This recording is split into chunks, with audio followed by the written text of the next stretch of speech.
Well, welcome back to the COS Business Podcast. Today we have on our show, we have Mr. Andrew Brown, Director of Recruiting and Marketing and Communications. It's a big Eagle old Lake title. Camps. It's okay. But I nailed it. I think I nailed it. You got it. Yes. Awesome, absolutely. man. Well, great. Well, it's so good having you on the show because Eagle Lake Camps is actually associated with the Navigators. Mm-hmm. So can you just go real broad stroke, describe who the Navigators are, and then describe Eagle Lake Camps and how it relates to it as well? Yeah, absolutely. So the Navigators got started about 90 years ago, a little over 90 years. Dawson Trotman was near a port for the Navy, and he met these Navy sailors, and they really wanted to grow in their spirituality and their walk with the Lord. And he said, "Okay, I'm gonna teach you guys how to do that, and I'm also gonna do so that you can help others. This isn't just for you, but it's going to be a multiplying thing." And so that was the very first start. And so the Navigators are known worldwide for working in military, collegiate communities, and cities. Helping people to grow in spiritual disciplines and doing that through one-on-one relationships. I don't know about you, a lot of the growth that's happened in my life always happens best in personal relationships. So that's our bread and butter for what we want to do. And I work for our summer camp ministry, which looks through that lens of one-on-one discipleship with the uniqueness of summer camp programming for kids. And we've been doing that since 1957 for Eagle Lake. So pretty awesome. That's awesome. Yeah. And so there's two locations, right, for Eagle Lakes, just so folks who are listening from Colorado Springs, where are the two locations? So I told you two ahead of time, but it's actually more complex than that, actually. So we have our overnight property, which is near the base of Pikes Peak. You go through Woodland Park, Rampart Range Road to get up there. And that's about 300 acres of property that is just in the middle of nowhere. Incredible. I actually grew up going to Eagle Lake as a camper too, so it impacted my life deeply. So very rustic, classic camp experience out there. And then for the past 11 years, we've been doing this program called On Location, where we take the best parts of Eagle Lake, get a traveling team, and we partner with different churches and ministries across the Midwest and bring camp to them. So we put on a week of day camp programming with rock climbing walls, inflatables, lots of big fun, but we also bring out our summer staff who are super intentional, want to help kids grow as Jesus grew and all that. But then also for the Colorado Springs area, we actually have two semi-permanent day camps. We do run one out of Glen Erie on the west side of town, and then we do another one at the club at Flying Horse on the east side of town. So there's just here in Colorado Springs, there's actually a lot of different things that happen during the summer like that. Oh, that's so. How did you find yourself in this role? I know you went to the University of Oklahoma. Go Sooners. That's right. Come on, man. Yeah. How did you find yourself in this role? Yeah. So I mentioned that I grew up going to Eagle Lake Camp. So really made a huge impact in my life as a kid, just having these cool Christian college students who wanted to invest in my life. I have a blast of a week, but also help me learn how to read my Bible, how to do all this kind of stuff. So I had always wanted to come out and be a counselor myself, and it wasn't until I graduated college that I finally made it a priority and came out here. And when I did that, the director of camps pulled me aside during that summer. He said, "Hey, we would really like you to consider coming on as an intern with us full-time," and laid out a vision for what that would look like. They'd had interns before, but it hadn't been a really intentional experience. He said, "We don't want you just running and getting coffee for us. We want you leading at a high level. We want to invest in you professionally, spiritually." And so I came out and did that for 2 years. I stayed on as a program director for 2 more years. And then I'm going to spare you the whole story, but I just felt a nudge to go into actually full-time ministry. I was a youth pastor for a few years, and then started getting into marketing. I had done a lot of stuff with social media, communications, emails, and stuff. So I started my first marketing role about 6 years ago for a ministry in town. And then after about 3 or 4 years, I had just felt this nudge, like, I've worked for a lot of great organizations. Nothing's ever been a heart fit like Eagle Lake because it was such a big impact for me as a kid. And so I started talking with them about coming back at some point. And they said, actually, we're looking for somebody with a marketing background to head up our recruiting for our summer staff. And so, I said long story short. It's not really long story short. But now I've been back in this role for about 1.5 years. So my story kind of ebbs and flows as far as that. But this place has made a huge impact for me, and now I'm thankful I get to do that for over 8,000 kids every summer through all of our programs. So, pardon our interruption, but we wanted to talk to you about one of our really great sponsors, Planet Duct. Andrew, tell them a little bit more about them. Planet Duct, They have an air duct. They are an air duct cleaning company here in Colorado Springs. They're premier air duct cleaning company, meaning they have the highest quality of equipment that you need and up to all the standards, all the regulations, and past that. PlanetDuct.com is their website if you want to check them out if you have any air duct cleaning needs. So our next sponsor is a little festival, a little one, Marcus. Like a tiny house? Yes. Yes. The next sponsor is the People's Tiny House Festival. It's a full-on display of simple living. You have tiny houses there.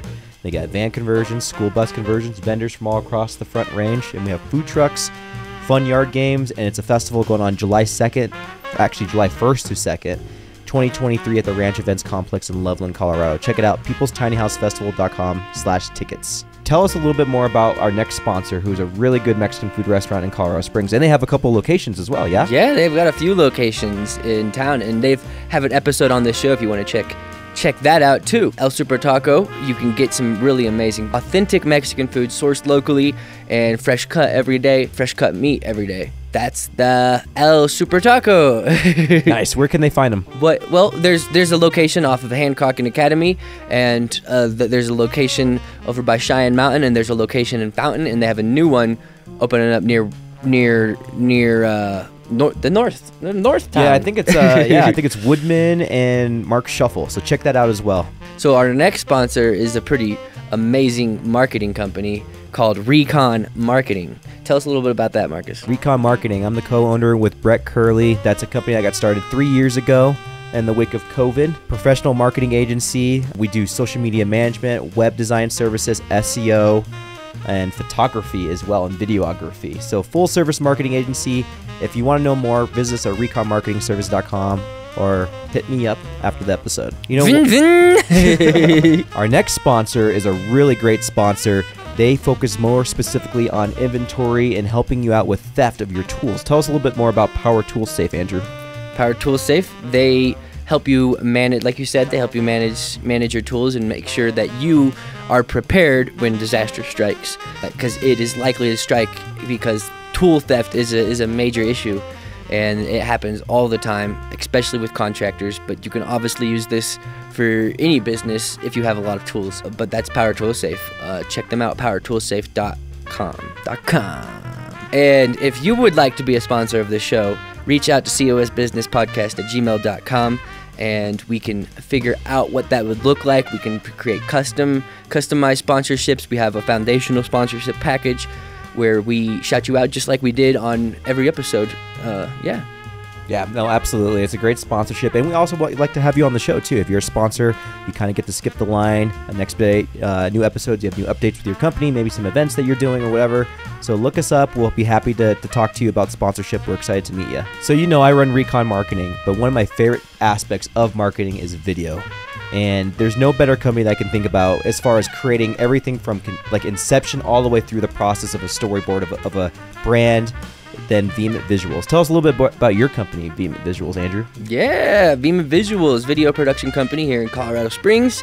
Although we will travel wherever we need to go for video production, we mostly focus on doing marketing, branding videos for businesses to help them grow. That could incorporate video is basically anything visual. So whether it's graphic design, video production, 3D animation, graphics all around, on top of videos, with the core focus on marketing videos, branding videos for companies. VEHEMENT for the audio listeners. Well, we'll get back to the show right now.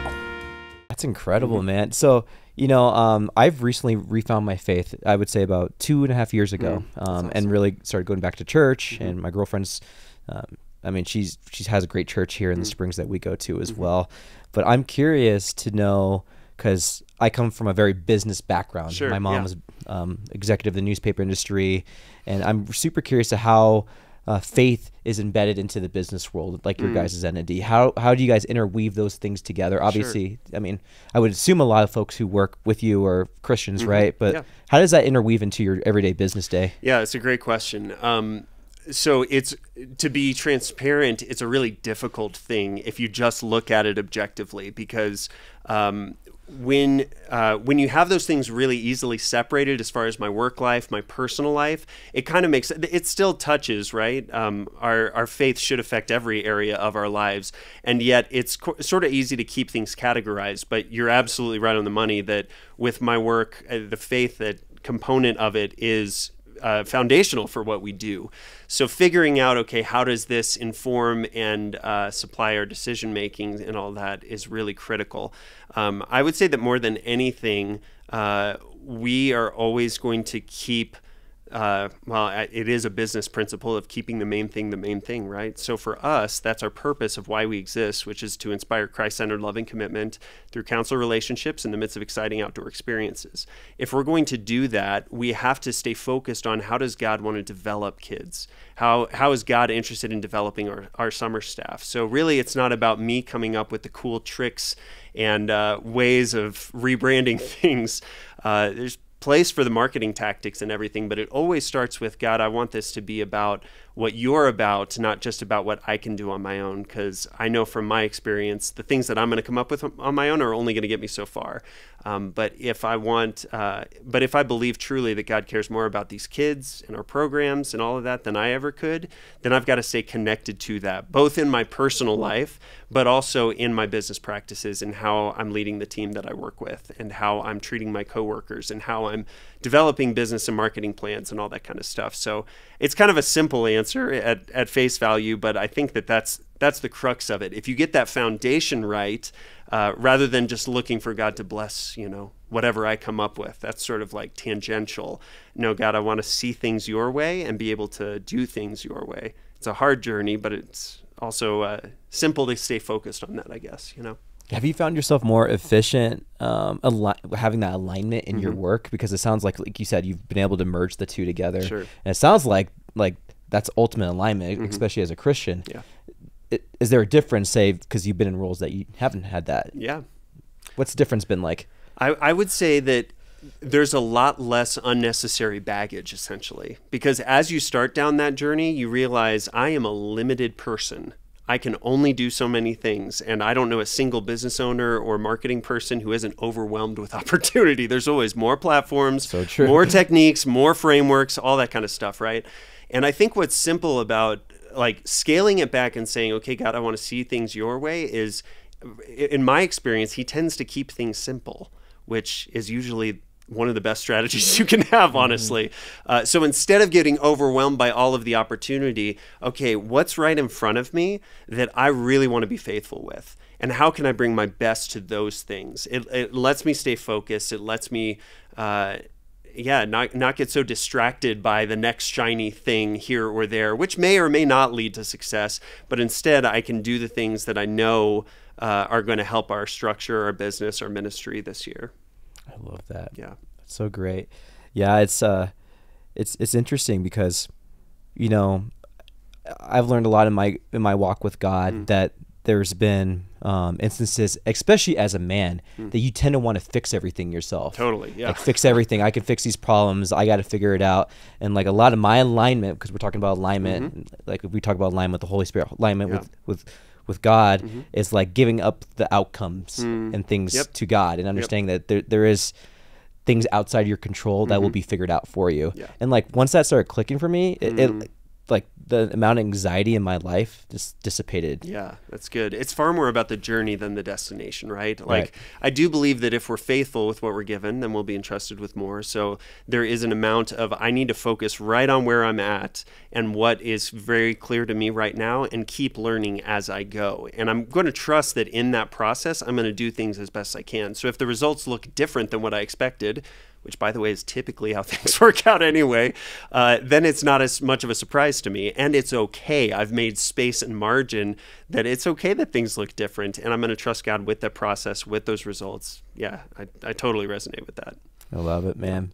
Let's talk about the programs and everything that's included in these camps. I mean, if I'm a parent and I'm looking into you guys for potential summer camp, overnight camp, day camps, what is there to look forward to for these kids as they're going over there to your camp? Well, yeah, there are lots of great Christian camps in Colorado and in the area. The thing that really distinguishes us is what I was talking about, that one-on-one intentionality, building through personal relationships and stuff. So we scour the country, finding the absolute best college-age students who love Jesus and want to know him and make him known, help others do the same. And so we train them up and then unleash them through our programs to just meet kids where they're at and help them grow as Jesus grew. So whether that's our overnight property where kids can come for 5 nights at a time, be in cabins with peers and have a counselor who's hanging out with them, doing activities. We have cool stuff up there, like a double zip line that goes across our lake. It's like a 1/4 mile long. It's That's awesome. I still get scared every time I go down it. We've got a blob on our lake up there. We've got all sorts of fun activities like, riflery, arts and crafts, gaga ball, all that kind of stuff up there. So a kid can come up and really have a fun experience, but then they're going to have time not only for group Bible study together, but also for personal study as well, where counselors always walk through that with the kids. Okay, here's how you can structure time with God. Here's how you can spend time in the Bible and actually read it for yourself. That was one of the most influential things for me. I grew up in a Christian home, was around church and all those kinds of things, but the impact of this cool college guy who had no reason to care about me or give me the time of day, who would actually sit with me and talk with me through those things, was so influential for me. So, so that's really why a lot of parents choose to send their kids to Eagle Lake, because they're going to have a blast, but also they're going to get that really intentional spiritual depth and development while they're there. Same thing with our day camps, where those are designed for kids who may not yet be ready for that overnight experience, but still want to, do everything that we have to offer. We've got all the fun at Glen Erie, like inflatables and, playing capture the flag, all that kind of stuff. And the same Bible studies, small group discussions. And then the Club at Flying Horse is cool because they've got swimming pools, and we use those swimming pools. So that's awesome. So that's a really fun thing for kids to get to come and experience that as well. But yeah, it all comes back to those summer staff who are really going to show kids the love of Jesus in a tangible way and just show them that they matter in the eyes of God. That's so awesome. Yeah. That you just hit on something, like when you were talking about truly having that one-on-one experience with someone who understands the Bible and going into that. That was something, as I learned, like, I don't know if it's like an adult thing, but like, as a child and you're learning about God, it has a different impact as an adult, and you're choosing to do it on yourself and learning and actually understanding it. I grew up in the Catholic household, but I never read the Bible. I never understood any of the texts. So I had a lot of questions going into it, and I didn't want to be fearful of asking these questions, but I had a lot of them. And it really helped for me to understand more into the scripture and the interpretations. Like the education piece was the part I was most fascinated with. And so as an adult, that's the one part that's really hammered home for me. And there's just a beautiful thing. I think they talk about confirmations and baptisms as an adult when you're choosing to be baptized as opposed to the child, like a baby, you're not really choosing it, right? It's so important. So have you had those types of experiences, especially now as an adult, you're in this industry. It sounds like you've, were raised in this, it's not industry, this faith, right? I got you. Yeah. What kind of revelations have you had with that? Oh man. Well, especially having been in a pastoral role, there's something that happens when you're leading. This is true in any industry. There's something that happens when you're leading and teaching others that forces you to come to grips with your own weaknesses and insecurities, right? And I would say that, especially in my pastoral roles, I ran into those things in a really hard way. That was wow, the older you get, it seems the less that you realize how little you know with time, and you just keep growing in that no matter how much you're learning. It's especially with God, it's he's infinite. So the more you get to know him, the more you're wow, I just have no clue, So I would say that those things really formed me, and now in my role, and especially being able to lead, we have a lot of young professionals on our team full time that are working throughout the year, and then we have over 200 summer staff that are coming from different colleges and stages of life around the country. But you gather everyone together who wants to know Christ and make him known in a really direct way. And you start learning from each other in a big way. I think that's the biggest thing that I'm starting to open my eyes to, is that God is never going to waste an interaction with somebody, no matter how much more mature or less mature in their faith they are than me. I am always curious and pressing into, what do I have to learn from this person, no matter what it might be, for my own sake, And that's a pretty cool lens to start approaching life through. Totally. It's not, oh, this person's, really draining me, so I'm just going to give them, none of my time or whatever. But instead, is there something I have to learn from them and that I can grow from hearing from their life or their story? Oh, it's beautiful. Well, before Andrew gets it, because he's got some business questions for you, we want to talk a little bit about the marketing role. Obviously, I have a marketing agency. Yeah. I love marketing. It's my passion. It's awesome. How has, talk a little bit more about the marketing and what you've utilized at these camps. I know you've talked about, all the shiny things in marketing, which, I mean, if there's any industry that has a lot of shiny things, it's probably marketing. You got TikTok, you got all the different aspects of all the different channels out there. What do you guys use specifically for outreach? So what's funny with summer camp is that we have a lot of different verticals. So we have to communicate with parents who are going to be the decision makers for registration and getting their kids involved. We also have to find those summer staff who are college students who it's a big ask to say, would you consider your entire summer coming and hanging out with kids for this whole time, So we have to look at different platforms in different ways. Primary with those parents is definitely email registrations. We do advertising, especially locally with radio stations, newspapers, and a lot of digital stuff as well. So those are pretty primary. But then with students, I found that brand awareness is one of the most important things for us, because a lot of students just don't know that Eagle Lake exists. And once they find out, oh, we're in the mountains, oh, you get paid to hang out and share the gospel with kids, they're like, oh man, that sounds awesome, So it's more just getting it in front of them. So we've, we use things like Google ads, Spotify ads, and we're just touching on TikTok and Instagram Reels, because that's where they are at. So it's very clear we got to go there more and more. Yeah. But yeah, I think that what I've learned is that email has worked for years and it still works as long as you stay consistent. I think that's my personality type, likes to move from thing to thing.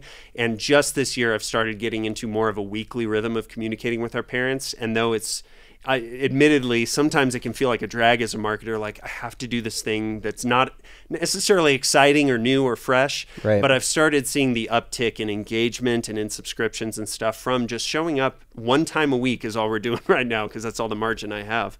But seeing that kind of go that way has been really helpful. So, and is it like a weekly newsletter that you're sending to them? Oh, cool. So there's updates going on. Yeah, I mean, we have a lot going on internally, even for parents to just know about. So we have all these different programs. I didn't even tell you the different programs we have up at our overnight property, but we have those too. So there's a lot of information that can be given.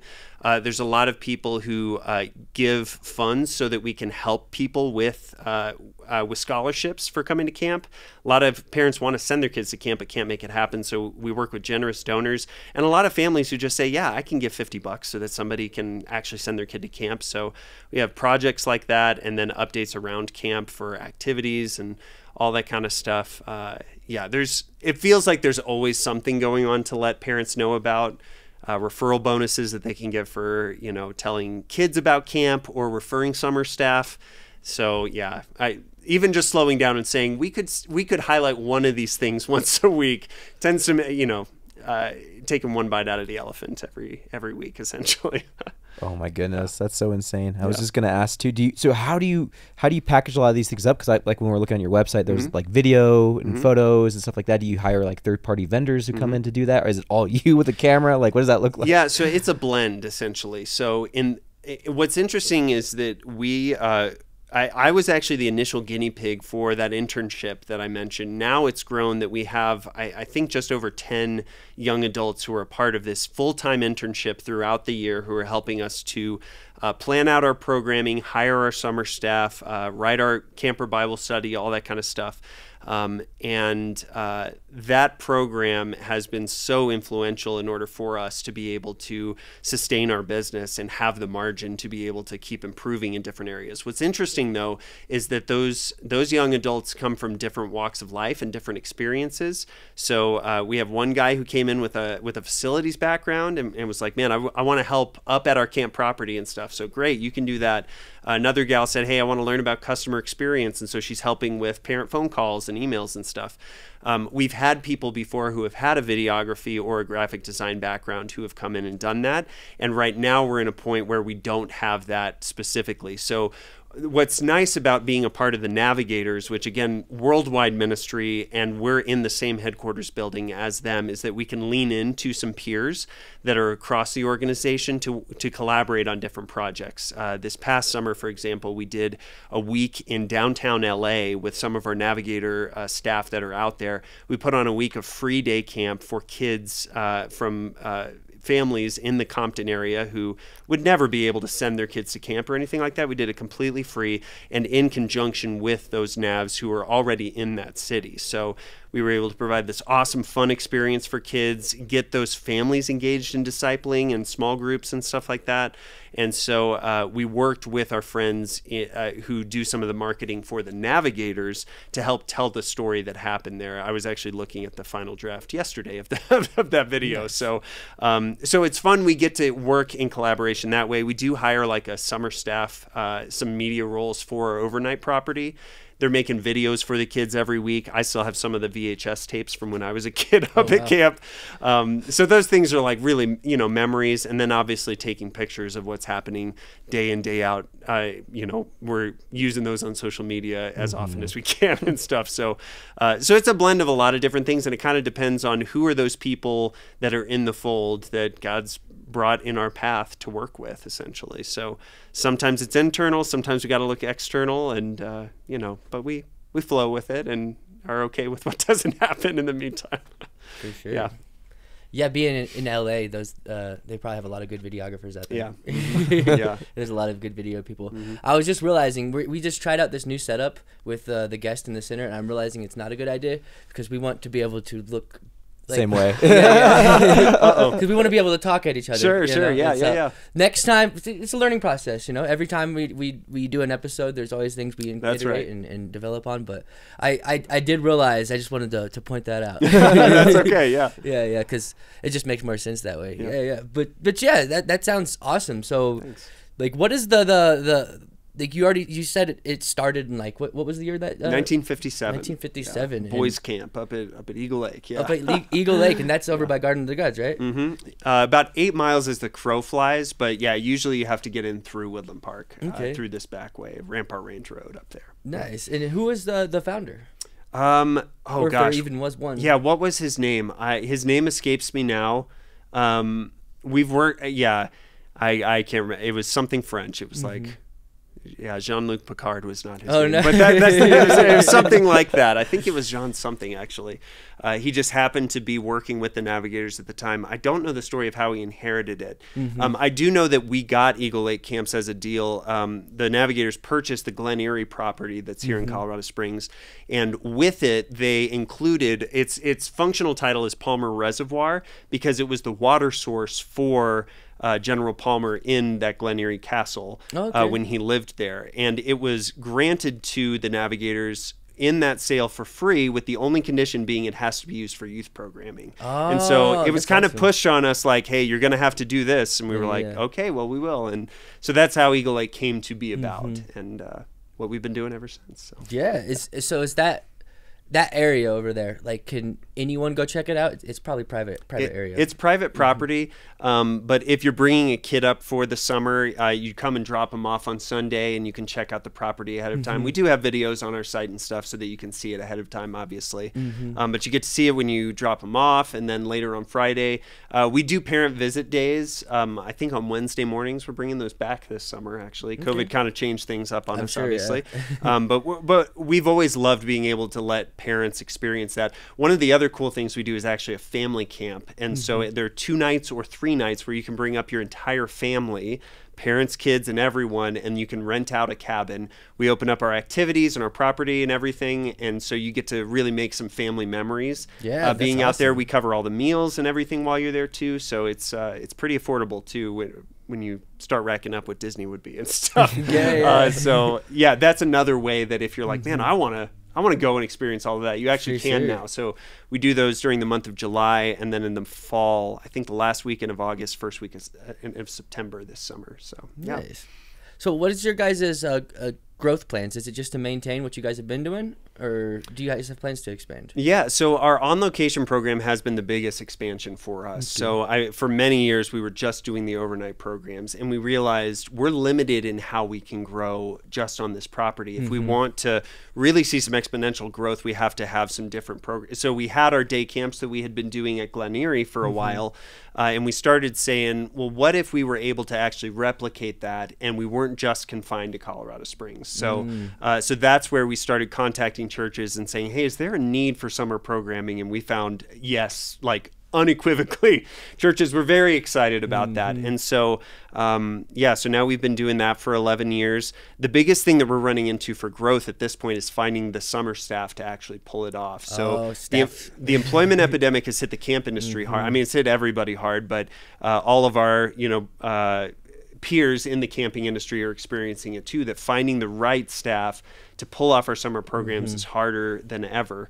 And for us, especially when that spiritual component is so ingrained in who we are, there's a very high standard, honestly, for the men and women who are going to come and join us and are going to represent who we are to these kids. And we're seeing an uptick this year. Last year was really hard for us. We actually had to make some hard decisions to kind of limit our programming based off of what we were thinking beforehand. And so that sort of hindered our growth. So over the past couple of years, I've been working really hard to say, we got to get back on track to getting in front of the right college-age students who want to really invest their summer in the lives of kids and themselves, because like I said with teaching, doing that grows you in some ways that more than anything else. So coming out and sharing the gospel with kids week in, week out, it changes you in a good way. And so we're getting that in front of more people, and we're also looking at creative staffing models that can help us to serve those church communities better, because we've realized it's one thing for us to kind of come in and do this thing for them. It's another for us to come in, help them with our strength, but also build up a community of maybe volunteers and leaders for that church and leave it in a better place than when we came. So we're hopeful that with our programming, we can raise up those kinds of leaders so that they're better off year round. Having been on church staff, I know that's one of the hardest things is finding people to work with, week in, week out with youth, with kids. And so with our unique programming, we have this really fun event that, hey, come and be a part of this. And then we can really talk about, generational disciple making, the impact you can make as an adult, investing in the lives of kids week in, week out for that church. So those are the things we're talking about when we think about growth. For sure. And you guys have a proven model that you can bring to these places. Yeah. Like this is what we know, and we can teach this to you. Absolutely. Yeah. And we love doing it. Yeah, that's awesome. So you guys have 8,000 students around that that you are enrolling. Yeah, I think we get about 3,000 at our overnight property, about 5,000 through our on location and day camps. Yeah. Nice. Yeah. What was that number when you were younger? It was much smaller. I don't know when I was a camper, because I was just, I was just there. But when I was on staff right out of college, we were just doing the overnight property. And I remember it was a big deal when we hit 2,000 campers, because nice. That's a big deal.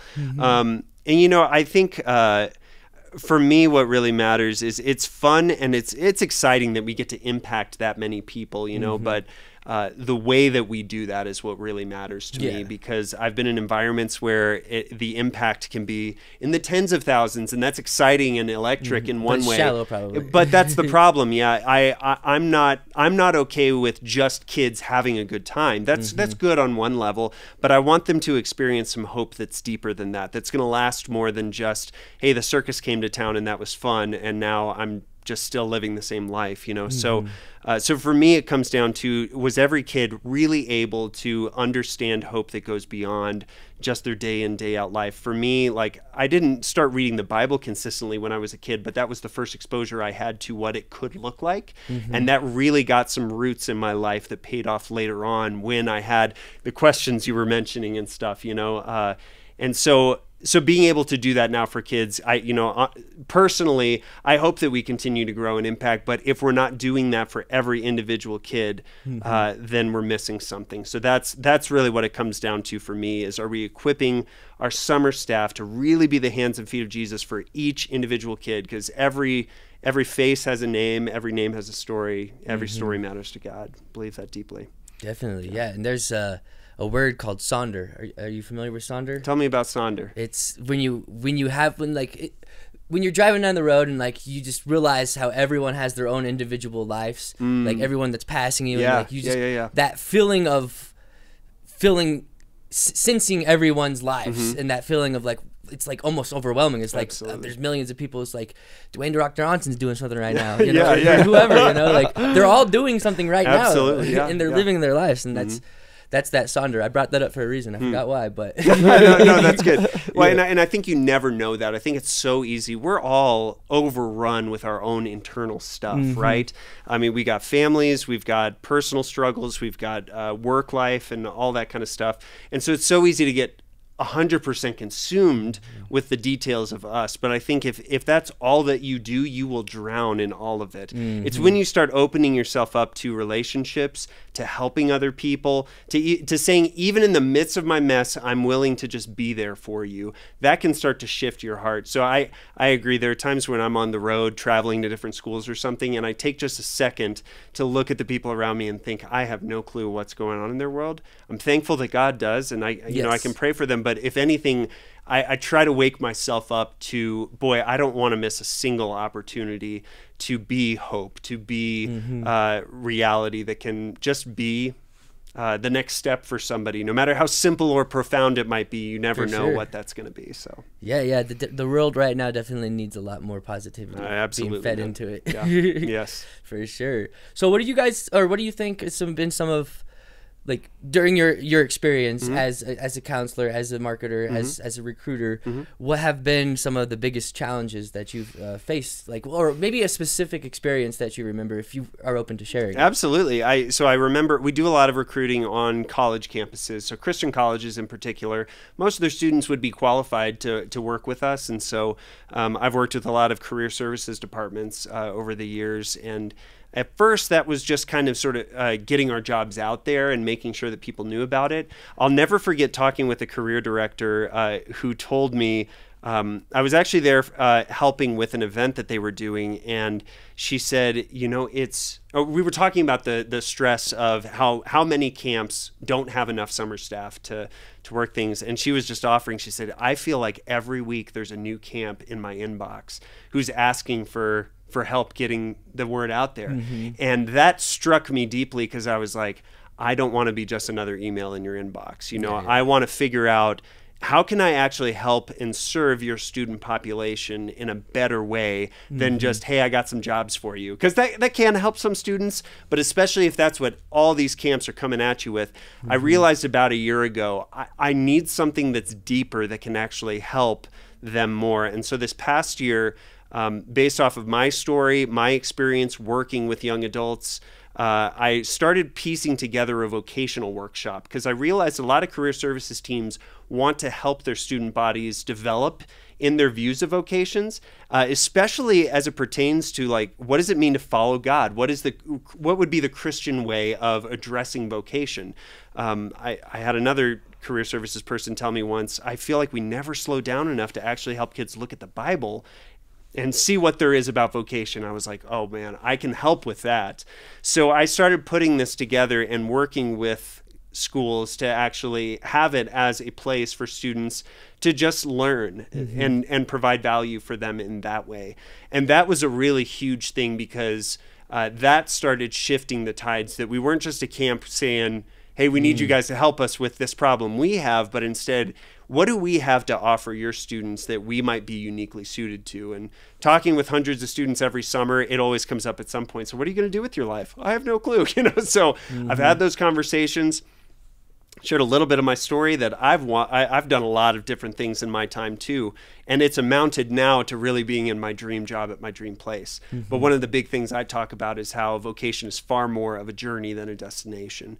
A lot of times you want to see the whole scope of it, but you need to take things step by step and just be faithful. it's all crossing over, you know? So, yeah, so that was one of the biggest things that I learned in what was difficult is I want to flip the script and not just be scrappy to get the word out there, because I think we've all run into bad salespeople who just want to get their product in front of us. It's another thing to in relationship be able to say, how can I help you where you're at in a way that's truly, what's the word? Oh gosh.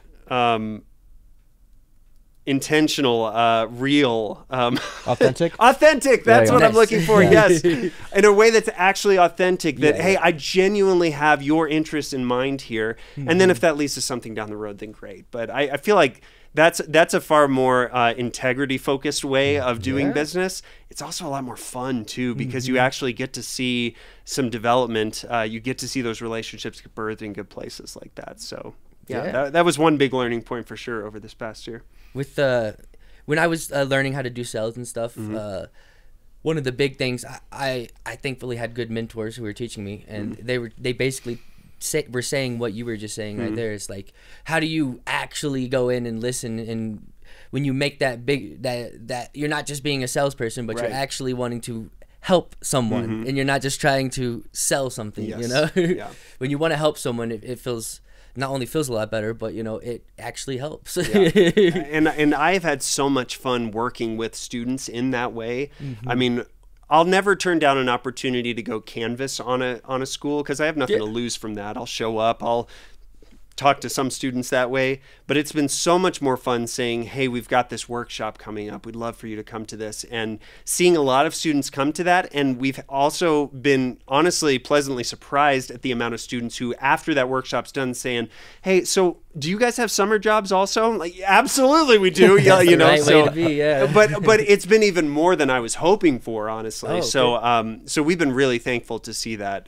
Yeah, it's just a better way of doing things all around. So yeah, I'm glad to hear that. Yeah. So finding more people like that to help will allow you to help more people deeper during these camps, which allows you guys to expand and reach your overall goal of impacting more people, but also not neglecting anyone in the process. Yeah. It's a great way of doing things. You know? Yeah, sweet. Well, Marcus, what you got any other questions you'd like to ask?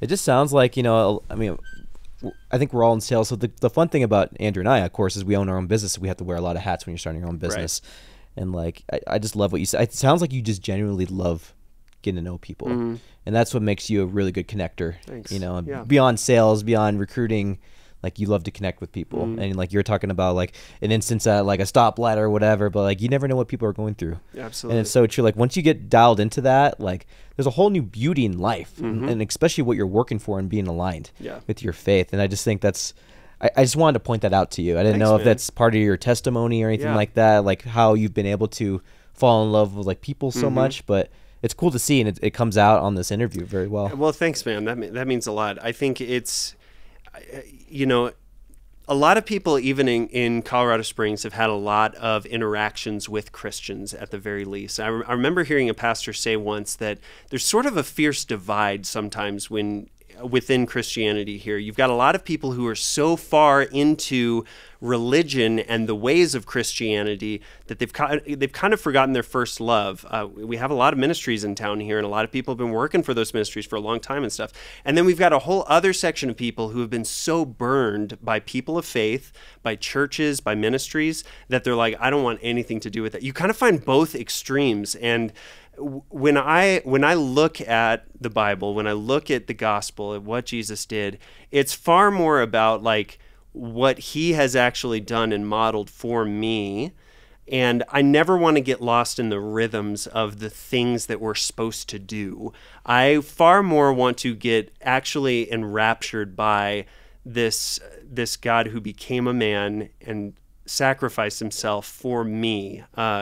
Sorry, we just had Easter, so like I'm worked up, you know, about the reality of that. Been, you know, meditating on it a lot.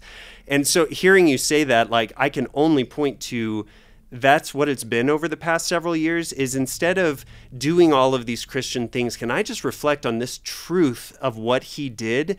Because if you understand that deeply, it motivates you to be that for other people in a way that's far more authentic than anyone could ever hope to get to, as far as, okay, so what do I do to follow? I must read this. I must go to church. Those things come out of an overflow of how could I ever hold back a piece of my life based off of what he's done for me. So I very much appreciate that, but I would say that only comes from really knowing God more as an actual being rather than an idea or a thought.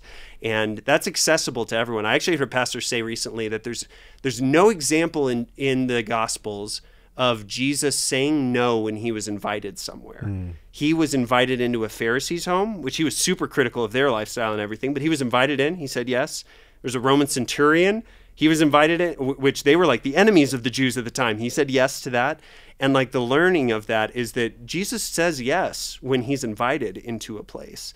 And so if you're struggling with that, or you're like, man, I wish that this was more real to me, all it takes is slowing down and saying, I want more of that. And Jesus makes a way of melting the things that are hard in our hearts, or the things that we've grown resistant to or whatever. And you'll find yourself in the right communities and stuff as you pursue that, but it's not about these hard-pressed religious things. It's about, this is an actual God who actually came here for actual me, not just an idea of me or people in general, but Andrew Brown as I am, broken and messed up today. So yeah, you get me fired up, man. You're bringing out all my pastor background. You nailed on the head. I think like one, I always say he's always knocking, right? Yep. He's always knocking on the door.